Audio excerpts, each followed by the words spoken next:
Hermosa partitura para esta hermosa también película reflexión. Alejandro, buenas tardes. Buenas tardes. Javier, buenas tardes. Buenas tardes. Iván, buenas tardes. Buenas y tardes. Manuel, buenas tardes. Buenas tardes. ¿Qué les pareció esta gran belleza de película? Porque realmente es una película que tiene un poderío visual a la par que reflexivo y también sobre todo de interpretación. Una película que hace que hace un dominio narrativo como visual. ¿Qué les pareció ver volver a ver esta joya de película? Bueno, para mí desde luego es una obra maestra del cine contemporáneo, ¿no? Además ese año competía con grandes películas al Oscar. Tampoco era la gran favorita, lo cual cuando la vi me extrañó, porque la calidad que tiene esta película quizás no es tan común en el cine actual. Y me parece, dentro del cine italiano, desde luego, es lo mejor que han hecho en bastante tiempo. Paolo Sorrentino, además, que es un director que bastante interesante. Luego hizo también la película de la juventud, en la que ya contó con Michael Caine, creo que era. Competía este año, competía con La Casa, con la película La Casa, la danesa, que era muy buena también. Alabama Monroe, la belga, que también era muy buena. Eran tres buenas películas. Y esta de La Gran Belleza, que sin duda es la mejor de las tres, es una película que lo bueno que tiene es que gana con cada visionado, ¿no? Yo creo que el primer visionado no es el que mejor pozo te va a dejar, y creo que es una película que cuando ves 2 o 3 veces es cuando descubres la inmensidad que tiene dentro la película, ¿no? Porque desde las primeras imágenes, que son realmente preciosas, hasta esa fiesta de inicio que está tan bien rodada, y luego las reflexiones que hace este personaje de Jeff Gambardella, que para mí es uno de los mejores personajes que se han hecho últimamente en el cine, que se han escrito para cine, me parecen increíbles. Una película que tiene una calidad, y además este tema musical está tan bien elegido para la película, sobre todo para el final, porque te deja ese remanso de paz que te deja la película, con todas esas reflexiones sobre la vida y sobre la soledad, sobre el mundo de sórdido también, ¿no? que trata el protagonista, que realmente hacen para mí una obra maestra del cine contemporáneo. Para mí es una situación un poco extraña, porque es verdad que desde el primer momento te atrapa, como bien decían, lo impactante que es visualmente, ¿no? La fotografía de la película, la banda sonora también, que es bellísima, ¿no? Quizás de las más bonitas que he escuchado últimamente. Y también las actuaciones, ¿no? De Jeff Gambardella, que es una especie de Marcello Mastroianni 50 años después, cuando ya está jubilado. Y yo reconozco que se me hizo un poco larga, también porque se me hizo un poco pesada todo ese retrato de esa superficialidad y esa mundanidad que quería retratar en la vida de esta alta sociedad romana. Eso se me hizo a mí realmente un poco pesado, pero reconozco que la dirección de la película artísticamente es belleza, ¿no? La película, el título le viene muy bien porque quiere retratar esa belleza. Quizás, no sé si un homenaje a Fellini, ¿no? Como algunos críticos han querido describirla, porque creo que Fellini era mucho más, mucho más surrealista a la hora de... Sí, surrealista, pero es mucho más banal también, ¿no? Aquí retrata la banalidad, pero al final es una lectura poética, ¿no? Sobre todo en las escenas finales, ¿no? Digo, una sensación extraña, ¿no? Por un lado se me hizo larga, pero a la vez reconozco que visualmente es una preciosidad. Sí, Iván o Manuel. Yo mismo, a mí la verdad es que no se me hizo larga. A mí es una película que me encantó la primera vez que la vi, y creo que está muy bien dirigida, y creo que a mí no se me hizo larga porque está como por partes, ¿no? Va retratando superficialidades distintas. De hecho empieza con esa escena familiares no, de amigos, etcétera, y termina al final con el tema de los curas, ¿no? De ese cura que es más un político que un sacerdote. Y el resto, pues coincido con todo lo bueno que se ha dicho en la película. A mí se me hizo larga Snowden, que también es 2 horas y pico, pero esta no. A mí tampoco se me ha hecho larga, la verdad. La película quizás le han criticado que es un poco caótica, porque son escenas que a veces parecen inconexas, pero yo creo que el Sorrentino es muy inteligente, ¿no? Con esta película y con el guión, y todas las escenas tienen diálogos que son memorables, ¿no? Que no da puntada sin hilo en esta secuencia, y como decía también, a mí también me recordó mucho a Fellini, ese Fellini de la Dolce Vita. Lo que pasa es que quizás Fellini, esa banalidad de la que habláis, la ha presentado de una manera mucho más... más burda, puede ser, sí. Sí, y más que de una manera más crítica, ¿no? De criticar ese vacío, ¿no? De esa alta sociedad. Sin embargo, aquí yo creo que Sorrentino ve a esa alta sociedad un poco como con tristeza, ¿no? Como que llega a sentirse relacionado con ella, ¿no? Como que de alguna manera sabe que en el fondo son personas que intentan, o en este caso el personaje de Gambardella, ¿no? Como que intentan buscar esa cosa, ¿no? Que le llene ese vacío, pero no son capaces de encontrar, ¿no? Quizás esa es la diferencia con el cine de Fellini. Es también una película, sobre todo porque Fellini es verdad que es un poco más irreverente a la hora de dar un mensaje, es decir, que las películas no tienen un mensaje profundo, filosófico, ni intentan hacer tesis, ¿no? Yo creo que esta película intenta hacer tesis, está haciendo un retrato de la decadencia europea centrado en Italia, evidentemente, para luego hacer un mensaje final totalmente innovador. Es decir, aquí yo creo que aquí la gran belleza de esta película, que es la que luego él se va a encontrar, es la santa, que es curioso, la mujer aparte físicamente decrépita, avejentada, y la paradoja para mí, no sé si ustedes lo interpretaron así, es que esa mujer decrépita es la gran belleza que le estaba buscando y no encontraba, es decir, la santidad, ¿no? Es todo un alegato esta película a la santidad entendida, pues yo creo que aquí está descaradamente inspirada en Teresa de Calcuta, esta mujer, y es como el soporte a la decadencia a la que él estaba acostumbrado a ver noche tras noche, que además tenía un horario, además que lo dice, se acostaba por la mañana y vivía de noche, y acostumbrado a ver, pues como decía Javier, esa fiesta del principio que dura casi 10 o 15 minutos y que está retratada con una exactitud que es su cumpleaños, ¿no? La fiesta del cumpleaños. Sí, la fiesta del cumpleaños. Además hace una reflexión ahí que, bueno, voy a decir una palabrota, pero dice, cuando le preguntan a mis amigos qué es lo que más recuerdan o lo que más les gusta, me dicen los coños, y yo me quedo con el olor de las casas de los viejos, ¿no? Es decir, como que estaba condenado en un mundo sórdido a ser más poético o ser un poeta, ¿no? Es decir, es ahí define muy bien la soledad del personaje, ¿no? Es decir, están en la fiesta de su cumpleaños, pero realmente también está ausente de ese ambiente. Sí, lo bueno de la película también es que el protagonista es el narrador también de la película, va narrando, te va cambiando de escenarios y te va describiendo todo lo que es la ciudad de Roma de día y de noche, ¿no? Lo que tiene de santo y lo que tiene de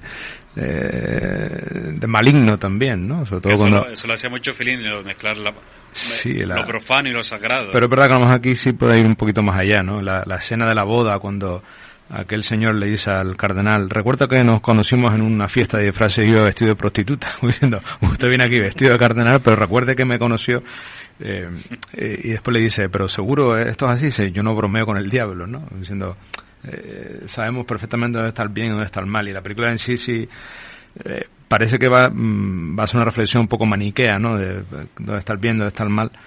Y al final, la interpretación mía al final, o la que yo le doy es un poco como que la belleza está oculta, está en ese todo, donde a veces hay belleza, a veces hay decrepitud, a veces hay fealdad, pero que está oculta, ¿no? Que es todo como un truco, creo que al final utiliza esa palabra, ¿no? Pero que en este caso estaba oculta en el personaje viejo de la santa. Sí, pero también hablaba de su vida, ¿no? Y de lo que había también en él, y sobre todo, digamos, son las referencias literarias, ¿no? También estaba la belleza en él y en su juventud, esos flashbacks que se hacían a su juventud, también ahí había belleza. Y en los amigos, en la amistad. Yo no vi que fuera la santa justo la belleza exactamente, ¿no? yo creo, estoy más en esa línea, que la belleza eran muchas cosas pero estaban ocultas. Lo que estoy en la línea que cuando ya dice la pobreza se vive, no se cuenta, hace un poco un paralelismo con lo que le pasaba a él. Decía, él quería hacer una historia sobre el vacío, pero el vacío no lo estaba contando porque lo estaba viviendo. Y yo entendí a la santa en ese sentido, que probablemente los otros sentidos sean correctos, ¿no? Pero yo la entendí más en que por cierto, Sí, yo creo también eso, ¿eh? Yo creo que la santa más bien es como que le pone en el camino, ¿no? De encontrar eso que estaba buscando, ¿no? Es como más...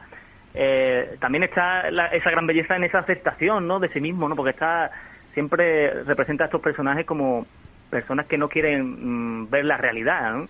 Que con fiestas y con alcohol y drogas, pues olvidan quizás ese vacío interior, ¿no? Tapan ese vacío interior.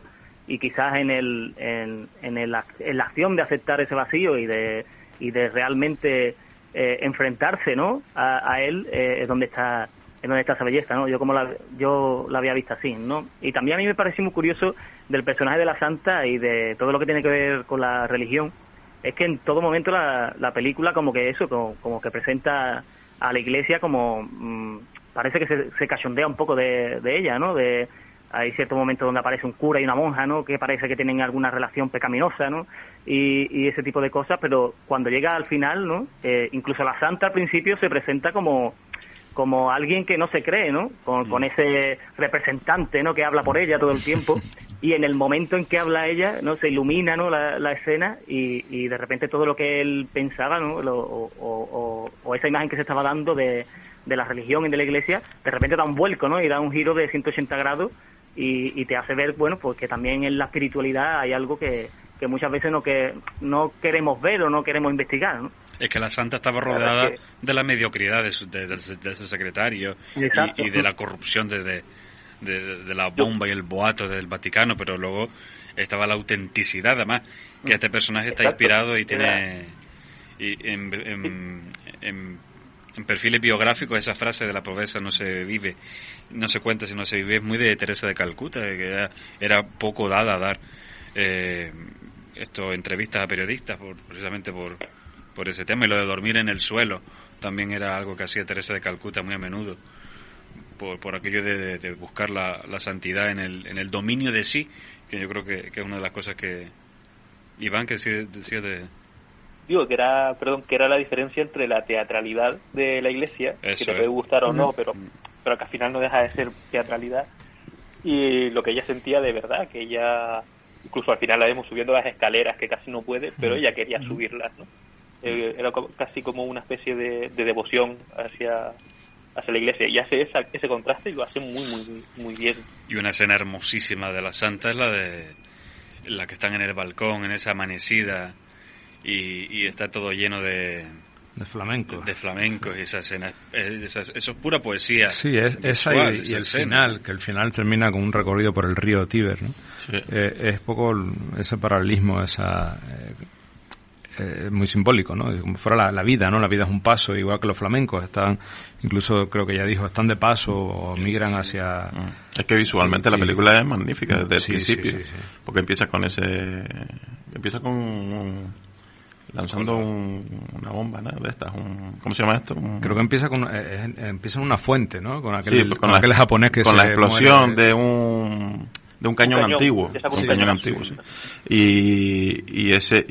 Y prácticamente todo es un mismo plano, ¿no? Los planos secuencia que están de moda están ahora en el cine, que sobre todo ha traído Iñárritu con la película aquella del Renacido y demás. Pero es que está muy bien rodada la película y es como si fuese Fellini pero pasado por la lavadora, ¿no? Como si limpia un poco la imagen esa de Fellini, Fellini la hace como un poco más... Es más poesía, esto es más poesía. Esta es más poesía. Fellini era más retratar lo grotesco, ¿no? Lo grotesco, sí.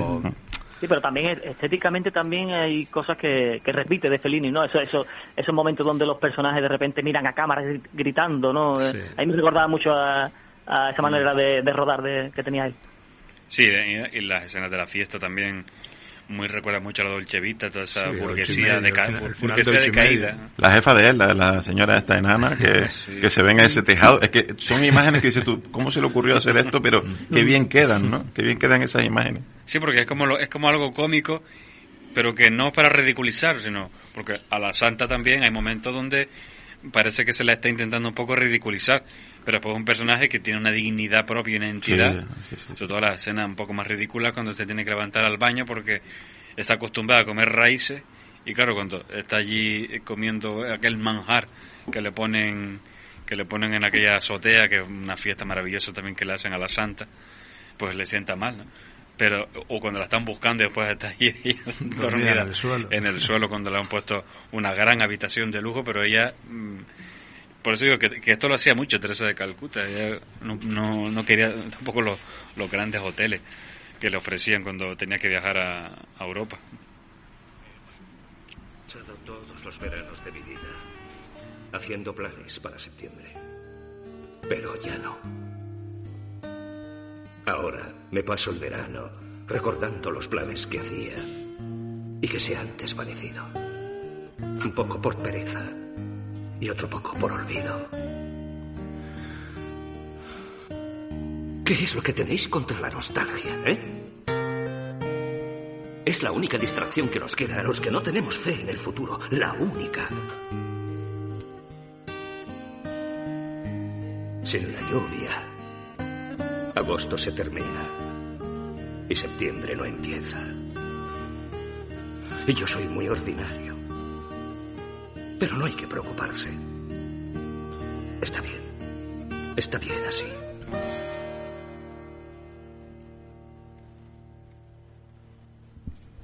Tengo que hacer un apunte sobre el extracto que acabamos de escuchar, que menos mal que le cambiaron el doblaje al protagonista, porque este no es el doblaje que sale en la película del actor principal, para nada, por lo menos en la que yo he visto. El doblaje... A mí no me sonaba. No, este no es el protagonista. No, el protagonista es el amigo. Este era el amigo, vale, ya decía yo, digo, no.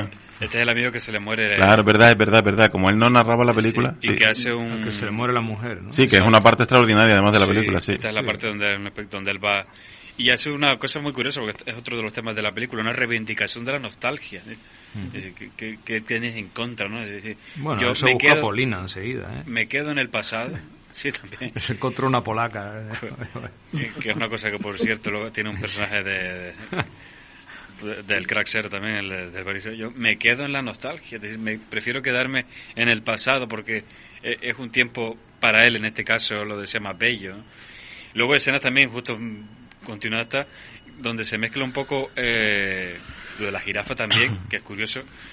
Esas partes surrealistas un poco que aparecen en la película, como lo de los flamencos, que no se notan que están hechas incluso por digital, porque la parte cuando la santa da ese suspiro o un soplo, ese aliento del espíritu, ¿no? y los flamencos se echan a volar, está hecho con mucha utilización digital, pero está tan bien hecho que no se nota realmente la utilización de... Sí, hay como ha dicho una nostalgia también, la frase aquella de las raíces, ¿no? Cuando le dice que por qué comía raíces, porque las raíces son importantes, ¿no? Son fundamentales, algo así dice la santa, ¿no? Como diciendo, hay que volver, ¿no? Hay otra escena también que es cuando su jefa, no sé si es editora, la que era enana, le dice, a veces hay que hacer sentir a los amigos como cuando eran niños, ¿no? Y también la película es muy de resaltar la amistad, ¿no? Lo bonito de la amistad. Ahí también está otra de las amigas, ¿no? Estaba diciendo lo feliz que era, ¿no? Lo realizada que se sentía, y el otro empieza minuto por minuto de su vida empieza a tirárselo todo, ¿no? Tu marido no sé qué, tus hijos tampoco, tu trabajo, y al final dice, pero si al final todos estamos al borde de la desesperación, lo único que nos queda es abrazarnos, ¿no? Es un mantenernos, discurso ¿no? al postureo, a derribar el postureo absurdo que tú te creas cuando tú estás igualmente de angustiada que el resto, y tu vida es igual, aunque te creas esa fachada. Por eso digo que es un retrato a la crisis europea de valores. Sí, pues por eso la frase que tú acabas de decir de la santa, que le dice hay que volver a las raíces, porque en las raíces es donde está Eso del postureo está muy bien porque en aquella que está representando una obra ahí al aire libre, que se pega un golpazo ahí contra un muro y luego él le dice me molesta bastante que hables de ti misma en tercera persona y ella le dice, pero no te ha gustado la obra, y dice, a rato la verdad que es un gran el tío ataca muy bien el tema del postureo de la gente, ¿no? De realmente las cosas que hace la gente para la opinión de los demás y lo que realmente piensan en el fondo, ¿no? La falta de autenticidad. Es verdad que la película lo hace con la gente de la alta sociedad romana, pero esto ocurre en todos los estamentos, ¿no? Y ha ido a más. Con menos dinero, pero sigue, ¿no? Esta película es del año 2013 y ahora esto del aparentar, tú eres lo que aparenta, esa dictadura del tú eres lo que aparenta, ha ido a más. En el año 2019 prácticamente la apariencia, por desgracia, es un lo viejo que debate filosófico, apariencia realidad, ¿no? Exacto. Y además también muy relacionado con el arte, ¿no? Como decís, con esa escena de la performance, ¿no? Donde cuando empieza a preguntarle se le cae, ¿no? Toda su obra, ¿no? Si se puede llamar obra, ¿no? Porque eso de pegarse un chocazo contra un muro y punto, pues no sé, ¿no? Y también yo creo que la película es que también es ese retrato de la tercera edad, ¿no? Porque ya llega un punto, son los 65 años, ¿no? Ya empieza ya esa última época de la vida y también este Gambardella, ¿no? Ya a esa edad ya no aguanta, ¿no? Lo que aguantaba antes, ¿no? Y cuando viene la amiga le explica que su vida es perfecta, ella no tiene ese miedo a decirle la verdad, ¿no? A decirle que de perfecta nada. Sí, porque la digamos la autenticidad que es el sinónimo de lo que está buscando, la gran belleza, entre comillas, un poco es también algo auténtico en esta vida, pero está rodeado de tanta falsedad y de tanta fachada que quiere buscar aquello auténtico, ¿no?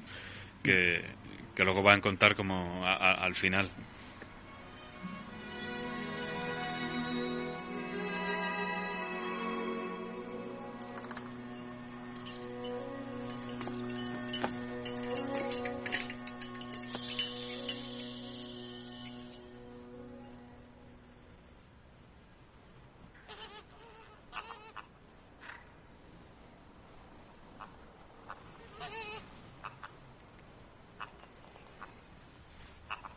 Migran al oeste, pero ahora están descansando.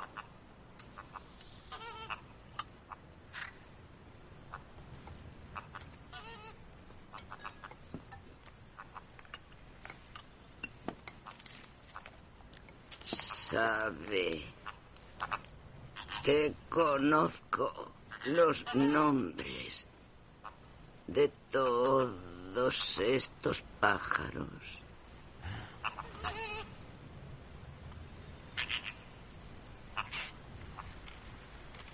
¿Por qué no ha vuelto a escribir un libro?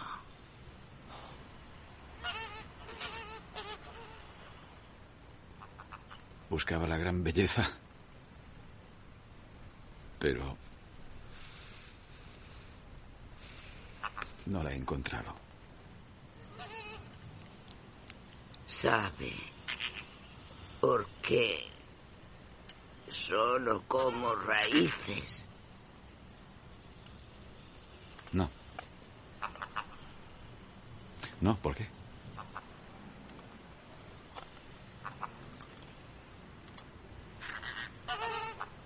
Porque las raíces son importantes.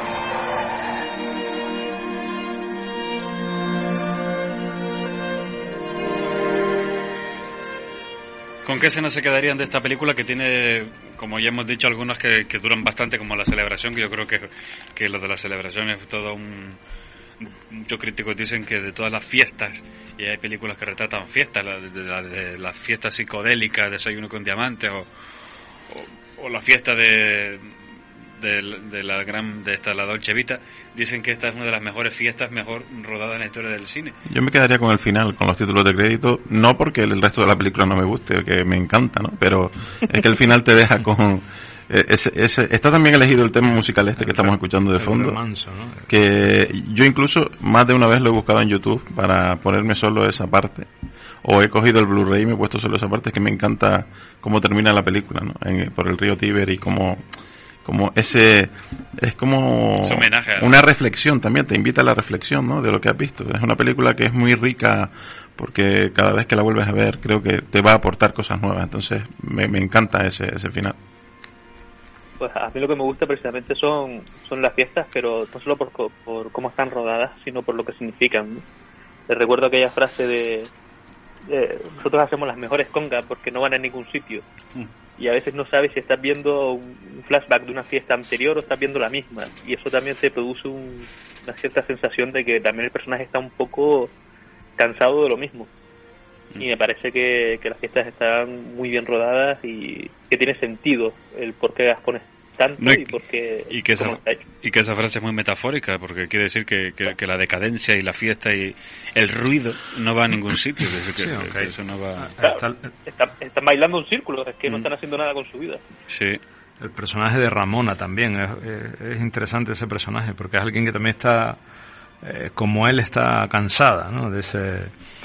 Y también quiere buscar otra cosa, ¿no? Y parece que se acompañan esas dos soledades que se juntan y se acompañan ya casi al final de la película.